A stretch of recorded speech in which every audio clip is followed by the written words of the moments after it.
предпочитам измерванията да ги правя с пробна лампа, вместо с мултицет.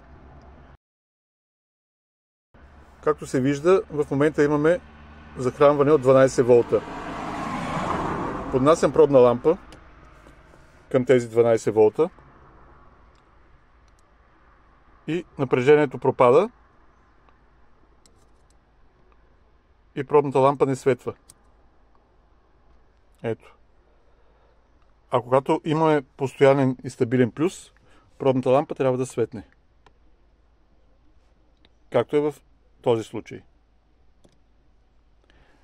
А тук на мултицет виждаме, че имаме 12 волта и при поднасяне на пробна лампа захранването пропада и пробната лампа не свети. А по този начин може да се подлъжите, че всичко с захранването е наред. Възможната причина за този проблем е окис в някоя букса или изгорял кабел в самата изолация, какъвто предполагам ще се окаже този случай.